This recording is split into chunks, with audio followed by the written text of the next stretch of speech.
चलिए दोस्तों, शुरू करते हैं आज का हमारा लेक्चर 9, जिसमें हम प्राइमरली कवर करेंगे दोस्तों method of difference and recurring decimal.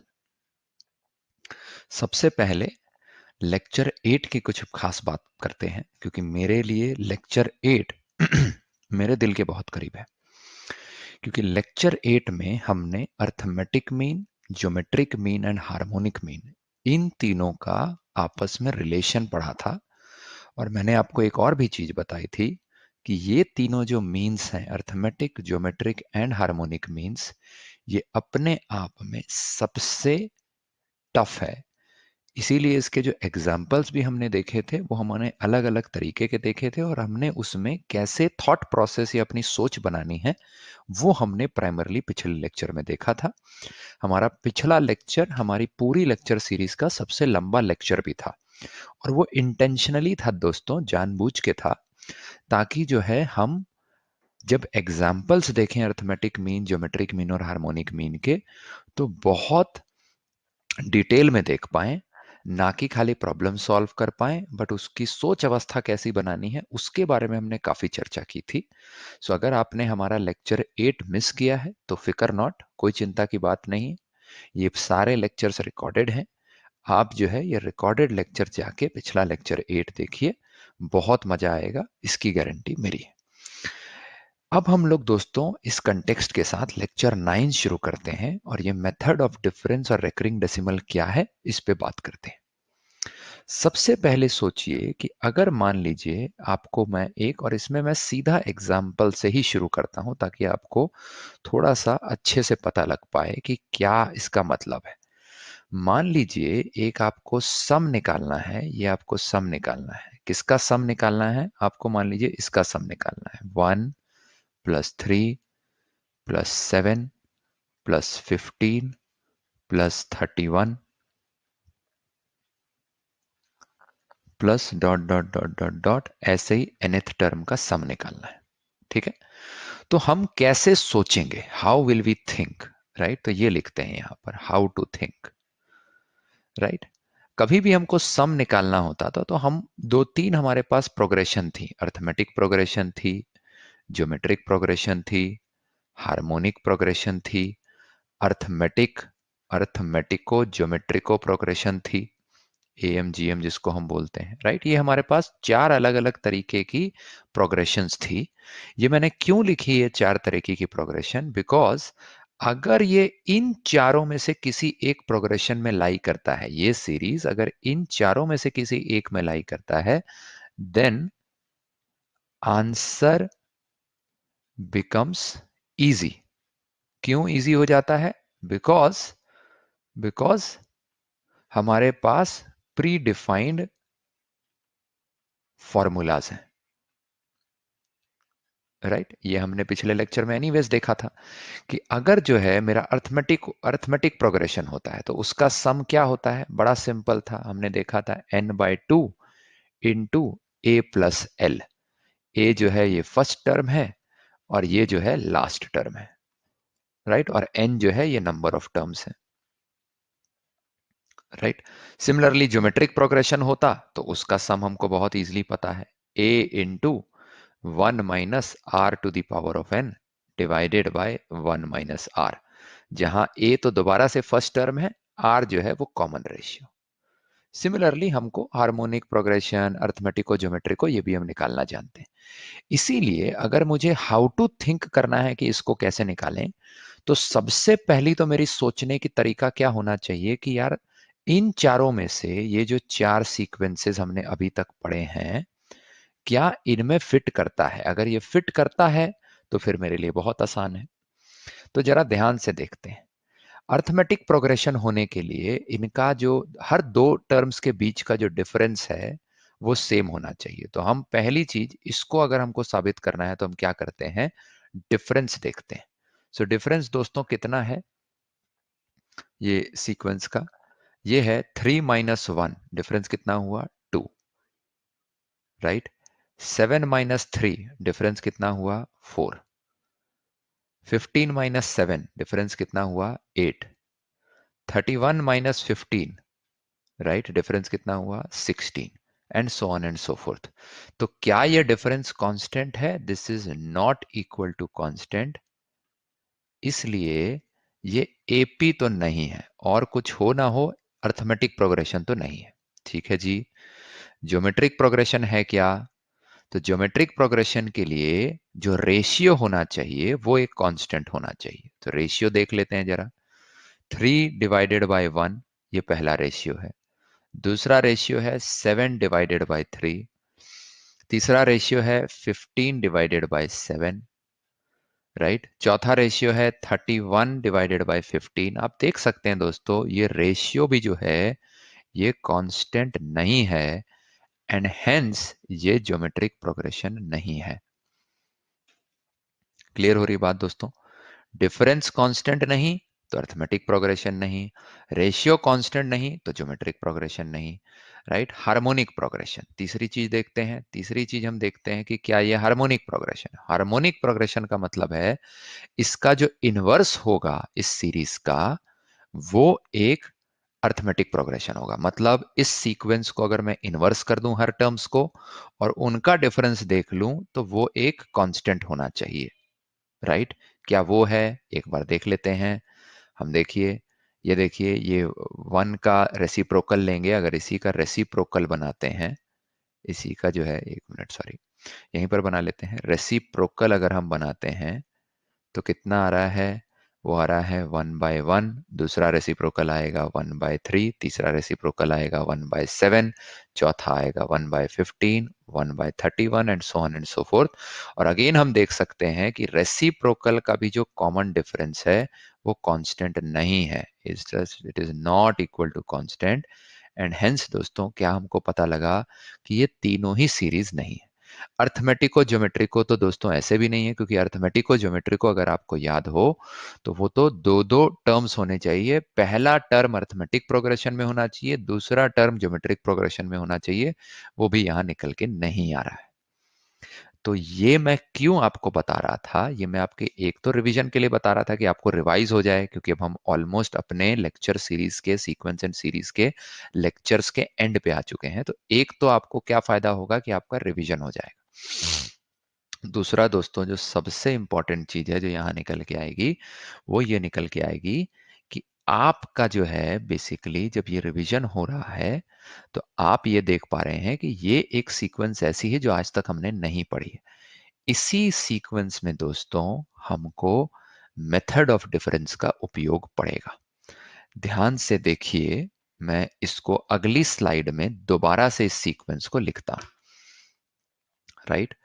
और आराम से सोचना है, कोई हार्ड टॉपिक नहीं है। हार्ड टॉपिक जो था वो पिछला लेक्चर था और उस पे एनीवेज हमने काफी समय लगाया, तो घबराने की बात नहीं है। आज वाला टॉपिक जो है बहुत सिंपल है, आप अभी बनाएंगे तो आपको समझ आ जाएगा, राइट। ये सीक्वेंस जो पिछली सीक्वेंस थी उसको मैंने दोबारा से ऐसे लिख लिया,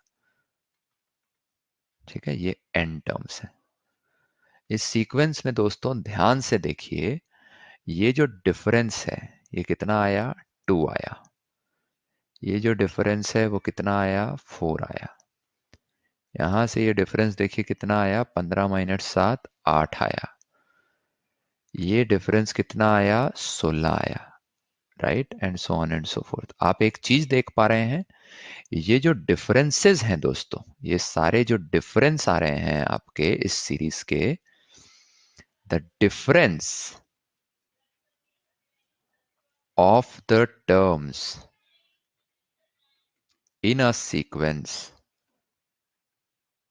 इज इन ज्योमेट्रिक प्रोग्रेशन। ध्यान से देखिए, ये जो डिफरेंस है ये एक ज्योमेट्रिक प्रोग्रेशन है। क्यों? क्योंकि देखिए रेशियो कांस्टेंट है, रेशियो इज कांस्टेंट। देखिए तो इस सीक्वेंस का 4/2 कितना हो गया? 2।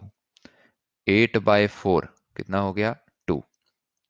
16/8 कितना हो गया डिफरेंस? 2। तो हेंस यहां से चूंकि डिफरेंस जो टर्म का है वो याद रखिए, सीक्वेंस के टर्म्स नहीं। सीक्वेंस के टर्म्स हमने देख लिए, वो ना अर्थमेटिक प्रोग्रेशन है ना ज्योमेट्रिक प्रोग्रेशन है। बट अगर मैं सीक्वेंस के टर्म्स का डिफरेंस निकालता हूं और डिफरेंसेस को एक लड़ी में पिरोता हूं, मतलब एक सीक्वेंस में रखता हूं, तो वो सीक्वेंस जो है वो ज्योमेट्रिक प्रोग्रेशन है। ठीक है, तो हेंस हेंस यहां से एक बहुत इंपॉर्टेंट चीज निकल के आती है जिसको मैं स्टार लगाऊंगा। When difference of terms in a sequence, when difference of terms, जो टर्म्स निकले डिफरेंस करके in a sequence are either in geometric progression और अर्थमेटिक प्रोग्रेशन। अगर डिफरेंस जो टर्म्स निकले, ये 2 4 8 16, ये डिफरेंस है इस टर्म्स का, ये अगर टर्म्स आपस में किसी सीक्वेंस में नहीं है, अर्थमेटिक ज्योमेट्रिक में नहीं है, बट जो डिफरेंस है ये जो है, this is difference of terms, ये अगर डिफरेंस ऑफ टर्म्स जो है ये अगर ज्योमेट्रिक प्रोग्रेशन में है या अर्थमेटिक प्रोग्रेशन में है, तो इसमें हमारा जो कॉन्सेप्ट लगेगा उस कॉन्सेप्ट को हम बोलते हैं मेथड ऑफ डिफरेंस। और वो कॉन्सेप्ट कैसे लगेगा वो अभी हम देखेंगे। बट अगर दोस्तों हमारा सीक्वेंस है वो खुद से अर्थमेटिक ज्योमेट्रिक प्रोग्रेशन में नहीं है, बट उसका डिफरेंस जो है वो अर्थमेटिक प्रोग्रेशन या ज्योमेट्रिक प्रोग्रेशन में है, तो यहां पर हमारा जो कॉन्सेप्ट लगेगा वो मेथड ऑफ डिफरेंस होगा। अब मेथड ऑफ डिफरेंस क्या होता है वो अगली स्लाइड में चलते हैं और इसी एग्जाम्पल को सॉल्व करते हैं। ठीक है, तो एकदम जो है, मैं इसीलिए मैंने डेफिनेशन जो है आपको एग्जाम्पल के थ्रू ही समझाई। अब इसको जरा सॉल्व करते हैं। तो हमारा जो है सीक्वेंस क्या था, s is equal to 1 plus 3 7 plus 15 31 plus dot dot dot dot, ऐसे ही nth टर्म होगा इसका, कुछ tn हो सकता है। मैंने डिफरेंस देख लिया पिछली स्लाइड में कि डिफरेंस जो है वो कांस्टेंट है, और चूंकि अगर डिफरेंस कांस्टेंट है तो ये मैंने देखा कि मेथड ऑफ डिफरेंस लगेगा। मेथड ऑफ डिफरेंस होता क्या है समझिए। इसी सीक्वेंस को दोबारा से नीचे लिखिए और इस सीक्वेंस के सारे टर्म्स को एज इट इज लिख दीजिए, बस एक कदम आगे बढ़ा के लिख दीजिए। इसी सीक्वेंस को एक कदम आगे बढ़ा के लिख दीजिए, तो मतलब इसको सरका के लिख दीजिए।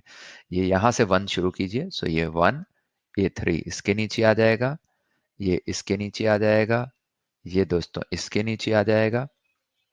ऐसे ही जो है ये आगे चलता जाएगा। tn के नीचे दोस्तों क्या आएगा, tn माइनस 1, क्योंकि इसके पीछे जो tn माइनस 1 होगा, राइट, इससे पहला वाला टर्म वो यहां आ जाएगा सरक के, और ये वाला दोस्तों टर्म आ जाएगा यहां पर, राइट। इसमें भी n टर्म्स हैं, कोई दिक्कत नहीं है। अब देखिए दोस्तों, मैंने इन दोनों टर्म्स को माइनस कर देना है। ध्यान से देखिए, बहुत सिंपल है, कोई डरने वाली बात नहीं। इन दोनों को माइनस कर दीजिए। ये इक्वेशन 1 है और इक्वेशन 2 है, इन दोनों को माइनस कर दीजिए। दोनों हैं एक ही, बस जो है सरका के लिख दिया, और अभी आपको समझ आ जाएगा सरका के क्यों लिखा। ऐसा याद रखिए, जब हमने ज्योमेट्रिक प्रोग्रेशन का फॉर्मूला डिराइव किया था तब भी कुछ ऐसी तिकड़म यूज की थी, राइट। सो ये नया कॉन्सेप्ट नहीं है, इसीलिए मैंने बोला कि ये लेक्चर हार्ड नहीं है, क्योंकि कॉन्सेप्ट इसके पुराने ही है। s माइनस एस कितना हो गया दोस्तों, ये दोनों कट जाएगा तो ये 0 हो जाएगा, इज इक्वल टू, ये 1 के नीचे कुछ भी नहीं है तो 1 एज इट इज आ जाएगा, प्लस 3 माइनस 1, क्योंकि ये पूरी अब सीक्वेंस माइनस होनी है, ये पूरी सीक्वेंस माइनस होनी है दोस्तों, क्योंकि मैंने माइनस कर दिया है दोनों सीक्वेंसेस को। तो ये 3 माइनस 1 कितना हो गया, 2, प्लस 7 माइनस 3 कितना हो गया, 4, 15 माइनस 7 कितना हो गया, 8, 31 माइनस 15 कितना हो गया दोस्तों, 16। ऐसे ये बढ़ता चला जाएगा, यहां से जो है ये कितना आ जाएगा, राइट, ये आ जाएगा ऐसे ही tn माइनस 1, राइट, और यहां से आ जाएगा एक टर्म tn माइनस tn। ठीक है दोस्तों, सब ध्यान से देखिए ये क्या चीज आ रही है वो जरा समझते हैं, राइट। तो यहां से आप देखिए कि आपने क्या निकाल लिया दोस्तों, यहां से देखिए ये जो सम है यहां से तो 0 हो गया, ये 1 रहने दीजिए। ये जो टर्म्स हैं यहां से लेके यहां तक, राइट, ये जो पूरा सम है, ये वाला जो इतना पार्ट है, इसमें दोस्तों कितने टर्म्स हैं, देखिए ये जो टर्म्स हैं इसमें से एक कम है, इस वाले में भी एक कम है, मतलब ये कितने टर्म्स हो गए दोस्तों? ये n-1 टर्म्स हो गए। This is n-1 terms. And दोस्तों इस टर्म्स की ब्यूटी क्या है? ये जो n-1 टर्म्स हैं they are in geometric progression. अभी हमने देखा था ज्योमेट्रिक प्रोग्रेशन से फायदा क्या होता है दोस्तों? हम इसका सम बहुत आसानी से निकाल सकते हैं, राइट? क्योंकि हमको इसका टर्म पता होते हैं, a into 1-r⁴ divided by 1-r, ऐसे करके निकाल सकते हैं। तो अब जो है इस tn को मैं लेफ्ट साइड ले जाता हूं, तो ये tn जो है दोस्तों यहां आ गया, इज इक्वल टू 1 प्लस ये जो n-1 टर्म्स हैं इसका सम बहुत आसानी से निकल सकता है क्योंकि ये ज्योमेट्रिक प्रोग्रेशन है। ज्योमेट्रिक प्रोग्रेशन का फॉर्मूला क्या होता है? ज्योमेट्रिक प्रोग्रेशन का सम कितना होता है? a into 1-r⁴ divided by 1-r, जहां r जो है वो कॉमन रेशियो है। यहाँ पर हम अपना सिंबल याद रखें, राइट? हम लोग बॉक्स बनाते थे कभी भी रिवीजन के लिए, so this is your revision box, right? तो ये बन गया हमारा। अब देखिए 1 प्लस, यहां से ध्यान से देखिए दोस्तों क्या चलने वाला है। इसका फर्स्ट टर्म कितना है? 2 है, सो 2 डाल दीजिए इंटू 1-r⁴ r कितना है दोस्तों? 2 है, टू द पावर ऑफ कितने टर्म्स हैं इसमें? n जो था वो नंबर ऑफ टर्म्स है, यहाँ कितने टर्म्स हैं? n-1 divided by 1-r, r कितना है दोस्तों? 2 है। तो ये कितना आ जाएगा? 1, ये 1-2 जो है इसको ऊपर नीचे जो है माइनस से मल्टीप्लाई कर सकते हैं, कोई दिक्कत नहीं है, राइट? तो ये कितना आ जाएगा? ये आ जाएगा आपका 1 प्लस या 1 माइनस ये हो गया 2 into 1-2 to the power of n-1, जो कि कितना हो जाएगा दोस्तों? ये हो जाएगा 1-2 प्लस ये 2 और 2 ये मल्टीप्लाई हो जाएगा 2 to the power of n। तो ये आ जाएगा दोस्तों आपका tn, ध्यान से देखिए कितना आ जाएगा? 2 to the power of n minus 1। ये दोस्तों आपका nth टर्म आ गया इस सीक्वेंस का, 2 to the power of n minus 1। देखिए इसका कोई भी जो nth टर्म है वो आपका निकल रहा है, 1, 3, 7, 15, 13 ऐसे है। यहां से देखिए ये कितना आ गया? 2 to the power of n minus 1। So इसीलिए दोस्तों कभी भी जो आपका एक सीक्वेंस दिया हो जिसमें कि टर्म्स जो हैं उनका डिफरेंस एक सीरीज में हो, तो उसका nth टर्म इस तरीके से निकालते हैं, राइट? आप उसको सम लिखिए, उसी के नीचे एक पढ़ा के लिखिए, माइनस कीजिए, tn इधर आ जाएगा और आपकी ये सीरीज डिफाइन हो जाएगी। तो ये जो है, अब आपसे इसमें पूछे, मान लीजिए आपको प्रॉब्लम पूछे कि आप बताइए इसमें 50th टर्म जो है वो क्या है, t50 कितना है, मान लीजिए इस सीक्वेंस का आपसे पूछता है सवाल में, तो कुछ नहीं करना है, t50 का आंसर हो जाएगा, दोनों साइड 50 डाल दीजिए, putting 50 in LHS and RHS, कितना बन जाएगा दोस्तों? दोनों साइड 50 डाल दीजिए, so t50 is equal to n की वैल्यू 50 डाल दिया, तो यहां से 2 to the power of 50 minus 1, ये आपका आंसर आ गया, राइट? और ये दोस्तों अगर आपने ऐसा नहीं लगाया होता तो खाली ये सीक्वेंस देख के बहुत मुश्किल था आप बता पाते कि इसमें जो है nth टर्म क्या है। बट चूंकि हमने देखा कि यार दोस्तों इसका हर नंबर का डिफरेंस जो है उसको अगर एक कड़ी में पिरोया जाए तो वो एक ज्योमेट्रिक प्रोग्रेशन निकल के आ रहा है, जिसके बारे में मुझे पता है। इसीलिए इसमें मैं मेथड ऑफ डिफरेंस यूज करूंगा। मेथड ऑफ डिफरेंस क्यों बोलते हैं? क्योंकि यहां पर से हम सिंपली एक सम बनाते हैं, उसी सम को एक नंबर सरका के आगे लिखते हैं और दोनों का डिफरेंस ले लेते हैं, इसीलिए हम इसको मेथड ऑफ डिफरेंस बोलते हैं। ठीक है दोस्तों, एक और एग्जांपल बनाएंगे, उससे चीजें और क्लियर हो जाएंगी। ठीक है, मान लीजिए यहां पर से आपका एक दिया हुआ है, आपको अगेन tn निकालना है, nth टर्म निकालना है, मतलब you have to find out the nth term. ये क्वेश्चन दिया हुआ है और आपके पास जो सीक्वेंस दी हुई है वो सीक्वेंस दी हुई है 1, 3, 8, 16, 27 एंड 40, ये सीक्वेंस दी हुई है। दिस इज योर सीक्वेंस, ये सीक्वेंस दी हुई है। आपको इस सीक्वेंस का nth term, where n is any natural number, वो आपको निकालना है। अगेन ध्यान से देखिए, ये सीक्वेंस जो है क्या एक अरिथमेटिक प्रोग्रेशन है क्या? अर्थमेटिक प्रोग्रेशन होता तो अर्थमेटिक प्रोग्रेशन है क्या?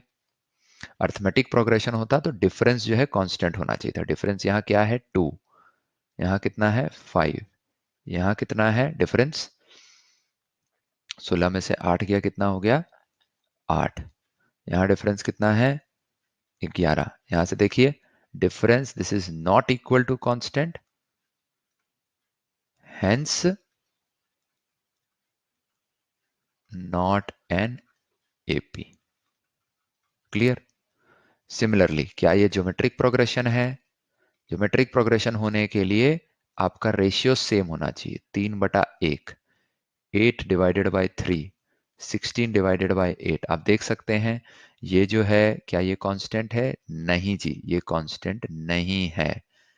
Hence hence not a GP, right? ये भी एपी भी नहीं है, जीपी भी नहीं है।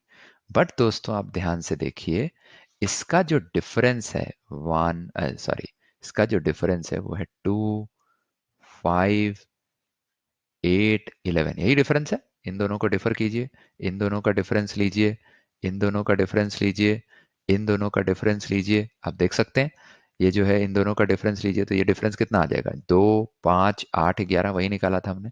ये देखिए डिफरेंस जो है, डिफरेंस जो है that is in AP. Difference जो है वो अर्थमेटिक प्रोग्रेशन में। डिफरेंस की अगर एक सीक्वेंस बनाया जाए, ये अगर एक हम सीक्वेंस देखें, राइट, तो यहां से देखिए ये सीक्वेंस 5 में से 2 गया 3, 8 में से 5 गया 3, 11 में से 8 गया 3। यहां पर देखिए is an AP with common difference of 3। तो हेंस जो है ये डिफरेंस जो है चूंकि एपी में है, तो हमने देखा था कि कभी भी एक सीक्वेंस का अगर डिफरेंस एपी में हो या ज्योमेट्रिक प्रोग्रेशन में हो, तो आपका कॉन्सेप्ट कौन सा लगता है दोस्तों? कॉन्सेप्ट लगता है मेथड ऑफ डिफरेंस। ये कॉन्सेप्ट लगता है। हेंस अगर ये कॉन्सेप्ट लगता है तो ये कॉन्सेप्ट कैसे लगाते हैं, अगली स्लाइड में आते हैं और बहुत आराम से लगाते हैं। ये कॉन्सेप्ट के लिए हमको कुछ नहीं करना है, इस पूरी सीक्वेंस को एक सम के फॉर्म में लिख लीजिए। 1, 3, 8, 16, 1 + 3 + 8 + 16 plus 27 + 40 plus dot dot dot dot dot dot, ऐसे ही एक nth टर्म तक होगा ये।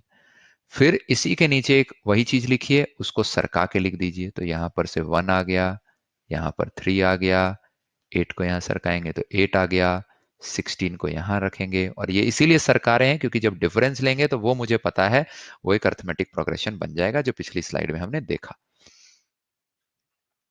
राइट, इसी को इस तरीके से लिख सकते हैं और इसी को जो है यहाँ से जो है ऐसे लिख दें।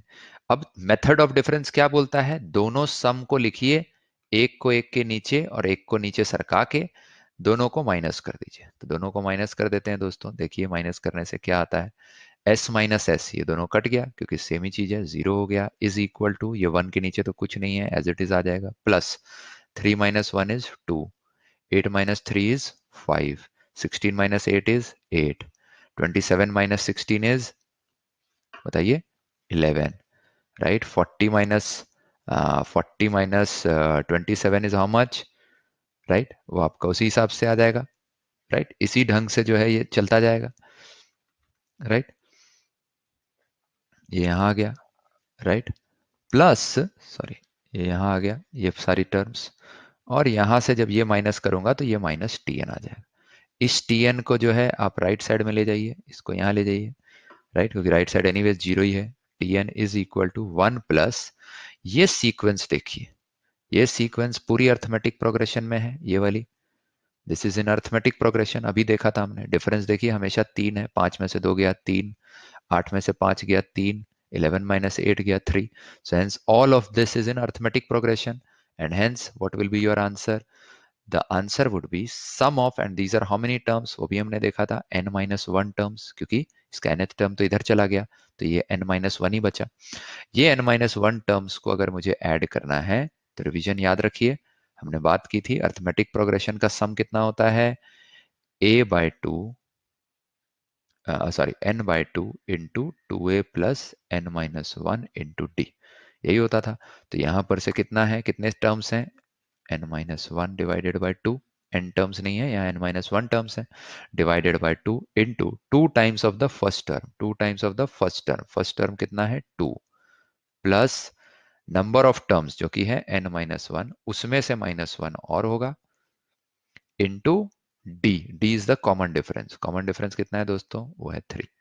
बस इसको सॉल्व कर लीजिए, 1 plus n-1 by 2 into 2 to ज़ा 4 प्लस 3n माइनस 3 टू ज़ा 6, राइट, जो कि कितना आ जाएगा 1 plus n-1 by 2 into 3n, 4 minus 6 is -2।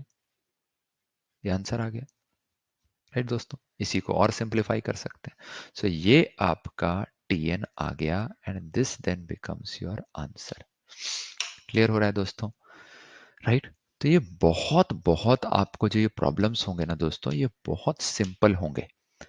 आपको बस ये मैंने अगेन आपको बताया, ये इसीलिए मैंने आपको कॉन्सेप्ट नहीं रटवाया, मैंने आपको बताया कि ये कॉन्सेप्ट इसमें लगेगा, वो कैसे जानना है, वो जानने के लिए बहुत इंपॉर्टेंट है कि हम ना एकदम सिंपल प्रोसेस फॉलो करें। याद रखिए, प्रॉब्लम एंड आउटपुट है। अगर आप एक प्रोसेस, एक सोच की प्रक्रिया, सीक्वेंस को फॉलो करेंगे तो ऑटोमेटिकली आपका एंड आउटपुट जो है वो प्रॉब्लम सॉल्यूशन हो जाएगा। वही चीज जो है हमने देखी पिछली स्लाइड में, हमने खाली प्रोसेस फॉलो किया। इस स्लाइड में हमने अपने आप से पूछा कि यार क्या ये सीक्वेंस जो है, ये क्या अर्थमेटिक प्रोग्रेशन है, क्या ये ज्योमेट्रिक प्रोग्रेशन है? आंसर आया नहीं, क्योंकि अगर ये अर्थमेटिक प्रोग्रेशन या ज्योमेट्रिक प्रोग्रेशन होता तो मैं बहुत आसानी से इसका nth टर्म निकाल सकता था, क्योंकि वो मैंने पिछली क्लासों में पढ़ा था। फिर मैंने नोटिस किया कि यार इसका डिफरेंस तो निकाल के एक बार देखो, तो हमने डिफरेंस निकाला तो देखा अरे यार ये डिफरेंस जो है ना, वो एक अर्थमेटिक प्रोग्रेशन या ज्योमेट्रिक प्रोग्रेशन हो रहा है। इस वाले एग्जांपल में वो अर्थमेटिक प्रोग्रेशन था, पिछले वाले केस में ज्योमेट्रिक प्रोग्रेशन था।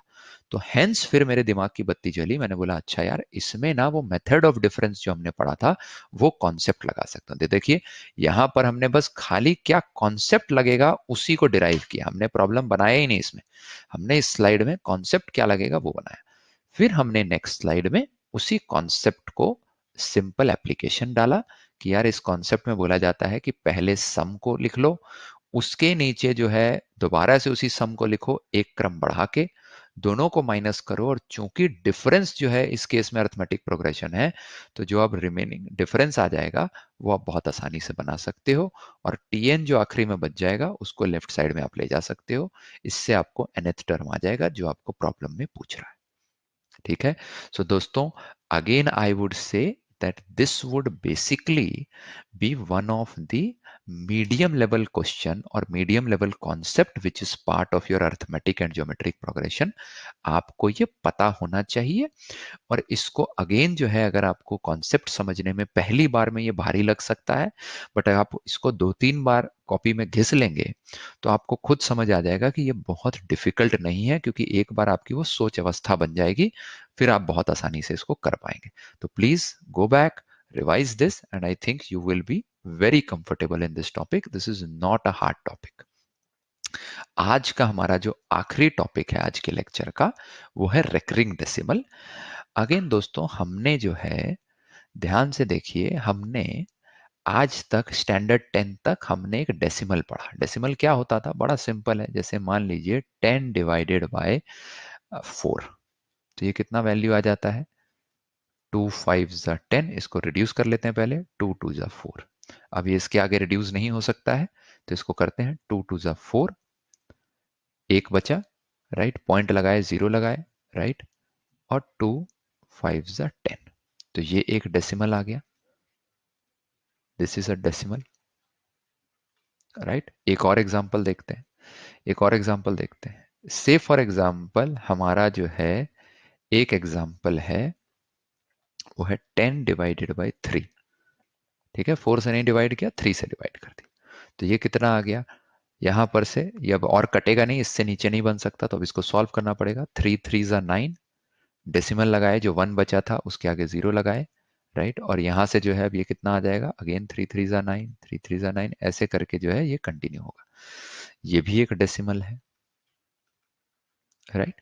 इन दोनों डेसिमल में डिफरेंस आपको समझ आ रहा है? दोनों में डिफरेंस क्या है, या दोनों एक जैसे डेसिमल लग रहे हैं? ध्यान से देखिए, आप देखेंगे दोनों डेसिमल है, मतलब दोनों के आगे पीछे, डेसिमल पॉइंट के आगे और डेसिमल पॉइंट के पीछे कुछ टर्म्स है। बट ध्यान दीजिए, जो पहला वाला डेसिमल है ना, ये जो डेसिमल है, ये जो पहला वाला डेसिमल है, वो देखिए उसमें डेसिमल पॉइंट के आगे ना जो है वो terms are terminating. Terms are terminating का मतलब क्या होता है दोस्तों? टर्म्स आर टर्मिनेटिंग का मतलब होता है दोस्तों कि यहां पर ना आपका ये एक निर्धारित समय में खत्म हो रहा है, मतलब 0.5 है बस, इसके आगे अब ऐसा नहीं कि 555 कंटिन्यू हो रहा है।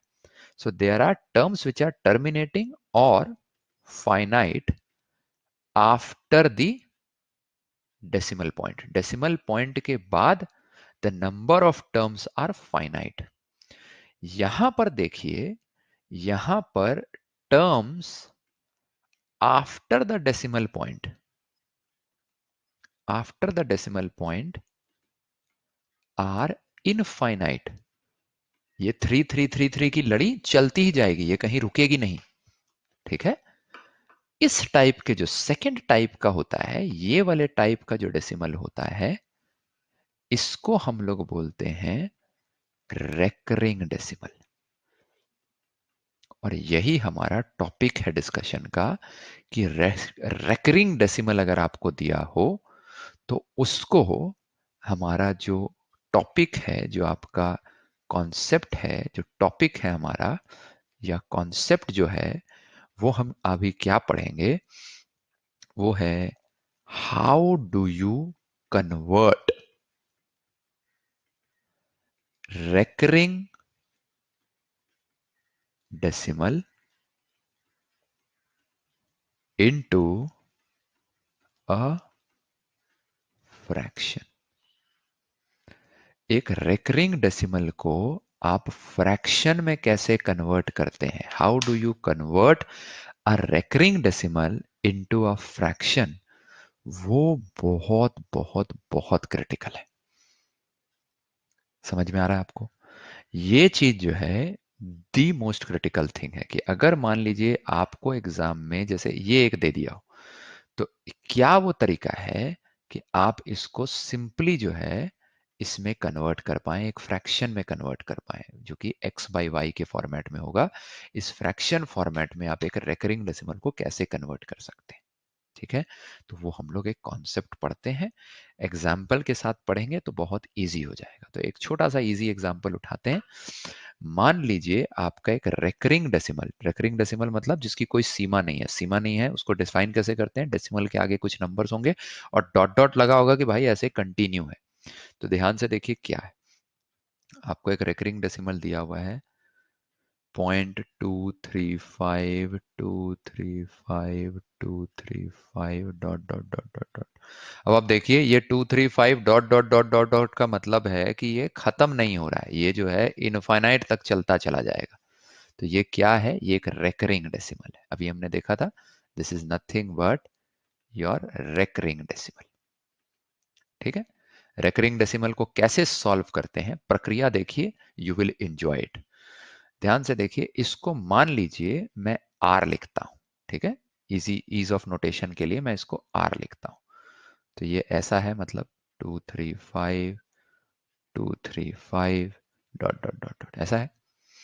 ध्यान से देखिए, ये जो टर्म है 235, राइट, इसके बाद से ये पैटर्न रिपीट कर रहा है, आप देख पा रहे हैं। ये 235 के बाद ये पैटर्न रिपीट कर रहा है, पैटर्न स्टार्ट्स रिपीटिंग, राइट, ठीक है। तो हेंस हेंस हमको इस डेसिमल को, ठीक है, इस डेसिमल को take the decimal to the point where the pattern starts repeating. मतलब कि मुझे जो है ना इस डेसिमल को उठा के यहां ले जाना है। ठीक है, और अभी आपको समझ आएगा क्यों मैं ये कर रहा हूं, अभी तुरंत समझ आ जाएगा आपको। इस डेसिमल को उठा के जहां तक पैटर्न रिपीट कर रहा है वहां तक ले जाना है। 235 इस डेसिमल को मैंने उठा के यहां डाल दिया, उसके आगे देखिए पैटर्न वैसे ही रिपीट करता चला जा रहा है। 235 235 डॉट डॉट डॉट डॉट। ठीक है ना जी, ऐसे ही आ रहा है। इस डेसिमल को यहां से यहां मूव करने के लिए मुझे क्या करना पड़ेगा, मुझे दोनों साइड 1000 से मल्टीप्लाई करना पड़ेगा। क्योंकि अगर ध्यान से देखिए, अगर जो है 2 मेरे पास दिया रहता 2.52 एक डेसिमल रहता और मुझे इसको 252 बनाना है, मतलब इस डेसिमल को यहां से यहां मूव करना है, तो मुझे जितना आगे मूव करना है, जितने नंबर ऑफ टर्म्स आगे मूव करना है, उतना बार 10 की पावर उतने से मल्टीप्लाई करना होगा। तो जैसे मुझे यहां पर दो कदम इसको आगे बढ़ाना है, तो मुझे 10 टू द पावर ऑफ 2 से मल्टीप्लाई करना पड़ेगा। ये हमारा बेसिकली क्लास 10 का मैथ्स है। This is your class 10th maths.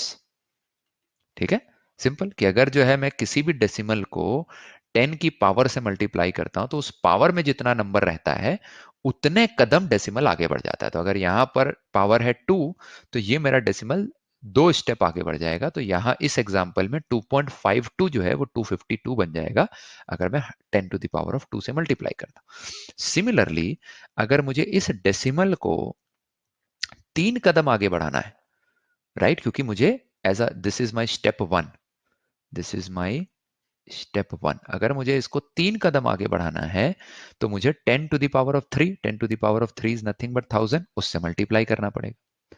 ये मैंने क्यों किया, आगे स्लाइड में चलते हैं और फिर समझते हैं क्यों किया।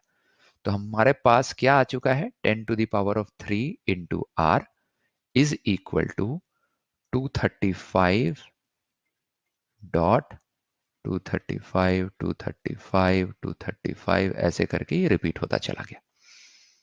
ठीक है दोस्तों, अब जरा ध्यान से एक और चीज देखिए।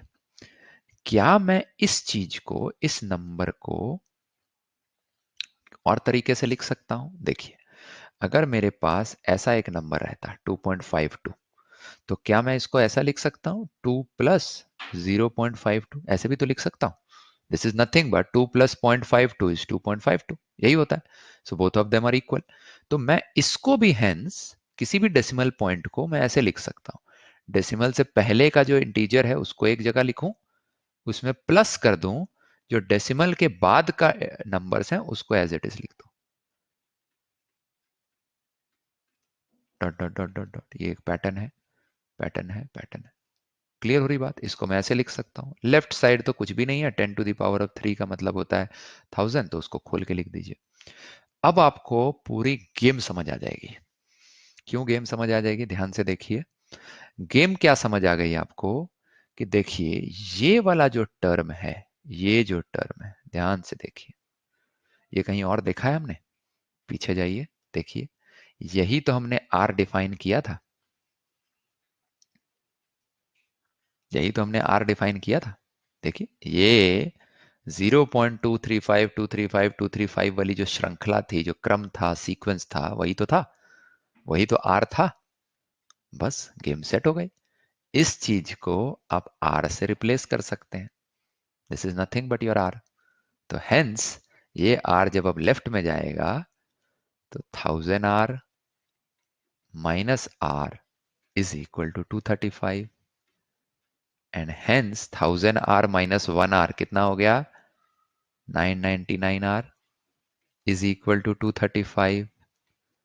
देयरफॉर आर जो आपको निकालना था इसमें, क्योंकि मुझे यही निकालना था कि इसको यार जो है एज अ फ्रैक्शन निकालना है आपको, इस पूरे रेकरिंग डेसिमल को एज अ फ्रैक्शन निकालना है। ये आपका फ्रैक्शन बन गया, this is your fraction, right. So hence your problem दोस्तों ये थी कि ये जो मेरा रेकरिंग डेसिमल दिया हुआ है, इसको एक फ्रैक्शन में डालिए। मैंने बोला मुझे नहीं पता क्या है, मैं उसको अभी के लिए आर लिख देता हूं। फिर मैंने देखा कि यार ये जो डेसिमल है ना, इसमें एक पैटर्न है, 235 235 235 रिपीट हो रहा है। तो हेंस रेकरिंग डेसिमल का एक कॉन्सेप्ट है जिसमें अगर मैं जहां से ये रिपीटेशन शुरू होती है उस नंबर को मैं, उस डेसिमल को मैं वहां ले जाता हूं एज अ स्टेप वन। उसको मैंने आगे ले गया। उसके लिए मैंने दोनों साइड को 1000, 10⁻³ जितने कदम आगे बढ़ाना है उतना पावर से मल्टीप्लाई करना होगा, उतना मैंने आगे उसको मल्टीप्लाई कर दिया। ठीक है। वो जैसे ही मैंने मल्टीप्लाई किया, मेरे पास जो है ये इसको तोड़ने का एक साधन बन गया। इसको मैं तोड़ सकता हूं, break into integer plus fraction plus decimal, वो मैं तोड़ सकता हूं, सिंपल। तो मैंने 235 डॉट इतने को इस तरीके से दो पार्ट में तोड़ दिया। और फिर देखा ये जो सेकंड वाला पार्ट है ये कुछ नहीं है, वो आर ही है, आर डाला, आर को सॉल्व कर लिया, सिंपल एक लीनियर इक्वेशन थी उससे सॉल्व कर लिया। ठीक है दोस्तों। सो ये जो है बहुत आपको मस्त तरीका मिल गया एक रेकरिंग डेसिमल को फ्रैक्शन में कन्वर्ट करना। ठीक है, क्लियर हो रही बात।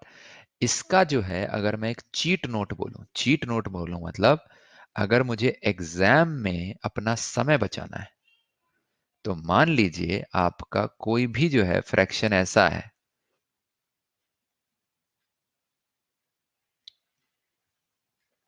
ऐसा कोई रेकरिंग डेसिमल है, ये कोई रेकरिंग डेसिमल है, ये आर है, तो आर की वैल्यू हमने क्या देखी दोस्तों यहां पर, ये देखिए जो नंबर रिपीट पैटर्न में आ रहा है, देखिए डेसिमल के बाद जो भी नंबर रिपीट पैटर्न में आ रहा है आप उसको लिख लीजिए अपने न्यूमरेटर में, और डेनोमिनेटर में दोस्तों आप लिखिए ये जितना नंबर है ना, 1 2 3, जैसे यहां पर 3 है, ऐसे ये 4 भी हो सकता है, 2 भी हो सकता है, जितने नंबर रेकर कर रहे हैं, राइट, उतना का 10 का पावर उतनी हो जाएगी, -1 हो जाएगा। देखिए यहां देखिए यही तो हो रहा था। ये जो है आपका 235 मतलब जो पैटर्न रिपीट हो रहा था वो न्यूमरेटर में आ गया, ये न्यूमरेटर बन गया, और जितनी टर्म्स थे इस पैटर्न में, जो रिपीटिंग पैटर्न था वो कितना था, 3 टर्म्स थे, तो उसको मैंने 10⁻³ -1, यही है, 999 इज नथिंग बट 10⁻³ -1, राइट। तो ये जो है आपका डेनोमिनेटर बन गया। तो ये एक चीट नोट है दोस्तों। मैं क्यों इसको चीट नोट बोल रहा हूं, क्योंकि आप भले ये जो मैंने पूरा तरीका बताया उससे आप डिराइव कर सकते हैं, और डेरिवेशन भी बहुत डिफिकल्ट नहीं है, 2 मिनट लगेगा, बट उस 2 मिनट को भी अगर आपको 30 सेकेंड्स में कन्वर्ट करना है, क्योंकि एग्जाम में, खासकर कॉम्पिटेटिव एग्जाम में समय बहुत बलवान है, बहुत बहुमूल्य है, इसीलिए अगर आपको समय बचाना है तो आप ये तरीका भी लगा सकते हैं, जो कि एक डायरेक्ट डेरिवेशन है कि यार 0 पॉइंट, उस डेसिमल के आगे जितना भी पैटर्न रिपीट कर रहा है उस पैटर्न को न्यूमरेटर में लिख दो, जितने नंबर्स हैं उस पैटर्न में उतने ही पावर चढ़ा दो। तो जैसे यहां पर हमारे पास 235 में 3 नंबर्स थे, तो उतना ही पावर चढ़ा दो 10 की, -1 कर दो, इसको डिनोमिनेटर में डाल दो, जो भी इसको सॉल्व करके आता है ये आंसर है जी। तो 30 सेकेंड्स में आपका 1.5 से 2 मिनट जो है बच जाएगा, अगर आप इस चीट नोट को या इस फॉर्मूले को याद रखते हैं वर्सेस डेरिवेशन। बट अगर जो है आपको ये फॉर्मूला याद करने में बहुत कठिनाई है तो आप बेशक जो है 1.5 2 मिनट लगाइए और इसको डिराइव कर लीजिए, डेरिवेशन भी बहुत डिफिकल्ट नहीं है। ठीक है, आगे बढ़ते हैं, एक मीडियम लेवल का आप सवाल लेते हैं। इजी लेवल का तो देख लिया, इस पूरी श्रृंखला को, आज के लेक्चर को अब एक मीडियम लेवल के सवाल से एंड करते हैं। सो ध्यान से देखिए, मीडियम लेवल का आपका जो सवाल है वो है,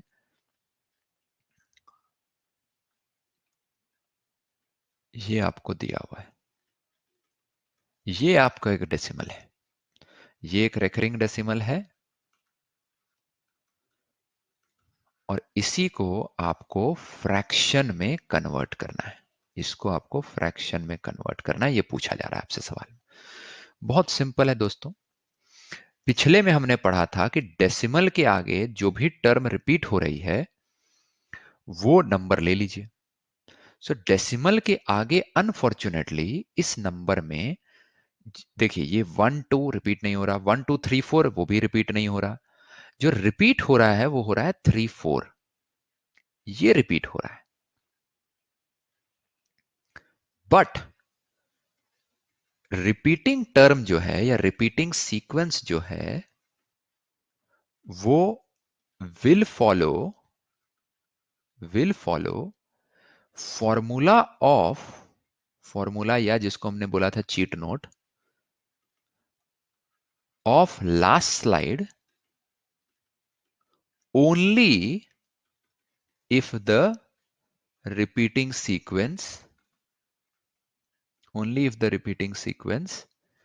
is immediately after the decimal।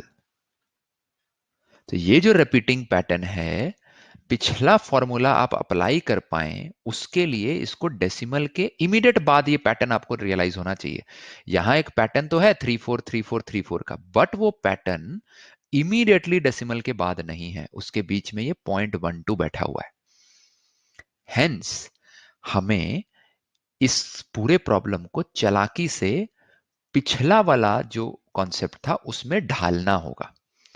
So what does it mean कि मुझे जो है इस पूरे प्रॉब्लम को इस तरीके से कन्वर्ट करना होगा। हम अगर आप ध्यान दीजिए तो हमने बोला था प्रॉब्लम वही है, उसके पर्सपेक्टिव को, देखने के नजरियों को बदल देंगे तो कभी कभी प्रॉब्लम बहुत इजी हो जाती है सॉल्व करना। तो हम भी इस प्रॉब्लम का नजरिया बदलते हैं। अगली स्लाइड में चलते हैं और नजरिया बदलते हैं। इस स्लाइड में खाली एक काम करते हैं, इसको आर मान लेते हैं। तो हमारा आर क्या है, 0.12343434 ऐसा है, और ये रिपीटिंग पैटर्न है। अनफॉर्चुनेटली ये अगर ऐसा होता तो हमने ऑलरेडी जो है यहां देख लिया था इस चीट नोट में कि यार जितने नंबर, जो नंबर रिपीट हो रहा है उसको न्यूमरेटर में डालो, 10 टू द पावर में जितना टर्म्स हैं इस रिपीटिंग सीक्वेंस में वो डालो, -1 करो, आंसर आ जाता है। तो इसका तो आंसर बड़ा सिंपल था। इसका आंसर क्या था, 34 divided by 10 to the power of, कितने टर्म्स हैं रिपीटिंग सीक्वेंस में, दो टर्म्स हैं, तो ये 10 टू द पावर 2 होता, -1 हो जाता, ये आंसर हो जाता। बट उसके लिए ये रिपीटिंग सीक्वेंस डेसिमल से जस्ट बाद होना चाहिए, इमीडिएटली आफ्टर होना चाहिए। यहां पर वो नहीं है, बीच में 1 2 आ रहा है, तो कोई फिक्र की बात नहीं है। इसको डेसिमल को यहां ले आइए। कैसे आ सकता है ये डेसिमल, जितने टर्म्स मुझे आगे ले जाना है इस डेसिमल को, उतने 10 टू द पावर से उतने से मल्टीप्लाई कर दीजिए। हमें यहाँ इसको दो टर्म आगे ले जाना है, तो 10 टू द पावर ऑफ 2 से मल्टीप्लाई कर दीजिए दोनों साइड्स को। तो ये राइट साइड में क्या आ जाएगा, राइट साइड में आ जाएगा 12 प्लस 0.34, सॉरी आप, ये आ जाएगा 12.343434 ऐसे आ जाएगा, ऐसा। ये रिपीटिंग सीक्वेंस आ गया। अब देखिए बड़ा सिंपल हो गया। अब ये क्या हो गया, ये नंबर को तोड़ के मैं ऐसे लिख सकता हूं, 12.343434 ऐसे लिख सकता हूं दोस्तों। बस गेम खत्म। 10 स्क्वायर को 100 लिख दिए, ऐसे लिख दिए। ये जो है, ये मैंने जो है यहां पर मैं ये चीज लगा दूंगा, यहां पर मैं ये लगा दूंगा। क्यों, क्योंकि अब देखिए ये repeating sequence immediately after the decimal है। तो इसमें निकालने का तरीका क्या है, इसका आंसर क्या होगा, बहुत सिंपल। जो सीक्वेंस रिपीट कर रही है वो लिखिए, 34 लिखिए। कितने टर्म्स हैं इस रिपीटिंग सीक्वेंस में, दो है, तो 10 की पावर 2 डालिए, -1 कर दीजिए, ये आपका आंसर, ये 12 और ये आपका 100 आर आ गया। इसको जरा सॉल्व कर लीजिए, ये आ जाएगा 12 प्लस 34 डिवाइडेड बाय 100 -1 कितना हुआ दोस्तों, 99। ये 100 आर आ गया यहाँ से। So therefore r is equal to आपका ये 1/100, 12 प्लस 34 डिवाइडेड बाय 99, राइट। इसी को आप जो है सिंपल, ये आप इसको सॉल्व कर सकते हैं बहुत सिंपली, और इसका आंसर आ जाएगा। ठीक है दोस्तों, तो ये बहुत बहुत बहुत बहुत इंपॉर्टेंट है। इसको आप जब सॉल्व करेंगे दोस्तों, आप अपने फ्री टाइम में इसको सॉल्व कर सकते हैं। इसका आंसर फॉर योर रेफरेंस में लिख देता हूं, ये इसका आंसर आएगा, क्योंकि हमें फ्रैक्शन निकालना था तो हमें न्यूमरेटर डिवाइडेड बाय डिनोमिनेटर के फॉर्मेट में निकालना था। अब घर जाके जब इसको सॉल्व करेंगे, सिंपल, ये तो हमको सॉल्यूशन तो पता है कि कैसे निकालते हैं। तो ये दोस्तों बहुत बहुत इंपॉर्टेंट है, और इसी के साथ जो है मैं आज की क्लास खत्म करूंगा। बहुत बहुत धन्यवाद। Right, I hope that you liked the lecture number 9। Lecture number 10 जो इस सीक्वेंस एंड सीरीज का आखिरी लेक्चर होगा, उसमें हम समेशन ऑफ सीरीज पढ़ेंगे। दोस्तों, अगर आपको हमारा ये वीडियो लेक्चर अच्छा लगा तो जरूर हमारा चैनल एक्यूट एंगल को सब्सक्राइब करें और बेल आइकन को दबाएं। इससे आगे आने वाले वीडियो की इंफॉर्मेशन आपको नोटिफिकेशन द्वारा मिल जाएगी।